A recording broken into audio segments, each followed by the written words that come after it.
ചോക്കാട് വാളക്കുളം ഏറ്റുമുട്ടൽ സംഭവത്തിൽ Valanchira ഉമേറിനെ Kalikavu police arrest ചെയ്തു. പന്നിക്കോട്ടുമുണ്ട പുലത്ത് നെജ്മൽ ബാബുവിന്റെ പരാതിയിലാണ് നടപടി. ചോക്കാട് വാളക്കുളം കോളനിയിൽ വിവിധ കേസുകളിൽ ഉൾപ്പെട്ടവരും നാട്ടുകാരും തമ്മിലുണ്ടായ ഏറ്റുമുട്ടലിനെ തുടർന്നാണ് ഉമേർ അറസ്റ്റിലാകുന്നത്. സംഭവം നടന്നതിന്റെ അടുത്ത ദിവസം രാവിലെ ഉമേർ ഇരുമ്പുവടിയും മാരകായുധങ്ങളുമായി പന്നിക്കോട്ടുമുണ്ടയിലെത്തി നാട്ടുകാരെ വെല്ലുവിളിച്ചിരുന്നു. സംഘർഷത്തിൽ ഇടപെട്ട നാട്ടുകാരിൽപ്പെട്ട നെജ്മൽ ബാബുവിനെ ഇരുമ്പുവടി കൊണ്ട് ഇയാൾ ആക്രമിച്ചു. തലനാരിഴക്കാണ് നെജ്മൽ ബാബു തലക്കടിയേൽക്കാതെ രക്ഷപ്പെട്ടത്. കമ്പിവടി കൊണ്ടടിക്കൽ, വധശ്രമം, ഭീഷണിപ്പെടുത്തൽ, മർദ്ദനം, കല്ലുകൊണ്ട് ആക്രമിക്കൽ, മരവടി കൊണ്ടടിക്കൽ തുടങ്ങിയ കുറ്റങ്ങളാണ് ഉമേറിനെതിരെ ചുമത്തിയിട്ടുള്ളത്. കഴിഞ്ഞ മാസം 27-ന് നടന്ന സംഘർഷത്തെ തുടർന്ന് ഉമേർ അടക്കം 4 പേർക്ക് ഗുരുതരമായി പരിക്കേറ്റിരുന്നു. ഇതിൽ 3 പേർ ഇപ്പോഴും കോഴിക്കോട് മെഡിക്കൽ കോളേജിൽ ചികിത്സയിലാണ്.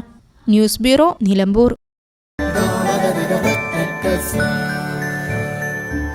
Qatar golden diamonds, Calicut road, Valanchery main road.